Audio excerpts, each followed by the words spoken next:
मला वाटतं काल ज्या वहिनींच्या आणि अध्यक्षांच्या काल ज्या बाईट पाहिल्या, खऱ्या अर्थाने खरं दुःख झालं.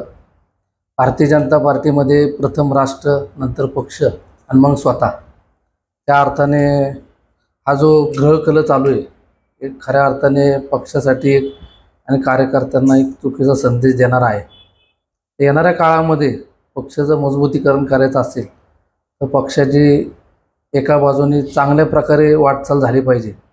आणि हे दोघांनी जरी वेगवेगळं स्टेटमेंट दिलं असलं की मी दावेदार, पण मला असं वाटतं दोघंही एकच आहेत आणि घरामध्ये कशी करून सत्ता राहावी असा त्यांचा मला वाटतं रोग दिसतोय. जेणेकरून अध्यक्षपद एकाकडं आणि आमदारकी एकाकडं अशा प्रकारे त्यांचं घरातून एकच आहेत असं मला वाटतं.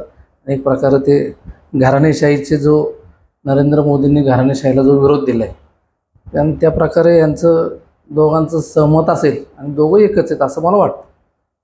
काय नेमकं बनवले काय तुम्ही? नाही, काय नाही, आम्ही कार्यकर्त्यांची भावना दाखवलेली आहे की राजकीय स्वार्थ, घराणेशाही आणि इथं मी वेळा दाखवलेला आहे की जो पीळ बसलेला आहे याच्यामधून जो आत्ता जो चिंचवड विधानसभेमध्ये जो गृहकलश आणि घराणेशाही, राजकीय स्वार्थ आणि गृहकलश याच्यामध्ये कार्यकर्त्याचं प्रश्नचिन्ह निर्माण झालेलं आहे. नक्की कार्यकर्त्यांनी काय करावं अशी परिस्थिती आहे. त्यामुळे येणाऱ्या काळामध्ये वरिष्ठांनी याच्यावरती विचार करावा आणि निर्णय घ्यावा अशी आमची कार्यकर्त्यांची भावना आहे.